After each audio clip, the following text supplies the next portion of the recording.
আজও যারা মন্দিরে নিজেদের ভগবান খুঁজে বেড়ান সেই দলিত নারীদের দেখে আমার লজ্জা লাগে। কথাটা তিক্ত, কিন্তু সত্য শুনতেই হবে। যে দরজাগুলো এক সময় তোমাদের গ্রহণ করেনি, আজও সেই দরজার সামনেই মাথা নত করা ভক্তি নয়, বরং অন্ধবিশ্বাস। এটা সেই নিষ্ঠুর ব্যবস্থাকে মেনে নেওয়া যে ব্যবস্থা কখনো তোমাদের সমান অধিকার দেয়নি।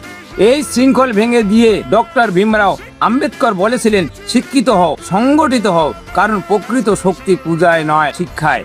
কিন্তু আজও আমরা সেই অন্ধকারেই বাস করছি, যেখানে চিন্তাটা আমাদের নিজেদের নয়, অন্য কারো। নিজের চোখ খুলে দেখো, ভগবানকে নয়, নিজের অধিকারকে চিনতে শেখো। এই প্রকৃত পরিবর্তন, কারণ আমাদের প্রকৃত ভগবান তিনি, যিনি আমাদের মানুষ হিসেবে বাঁচার অধিকার এনে দিয়েছেন।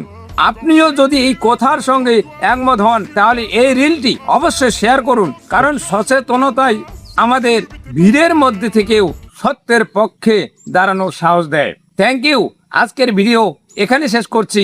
জয় হিন্দ, জয় Bharat. Follow and subscribe for more videos. ये बातें बताई नहीं जाती।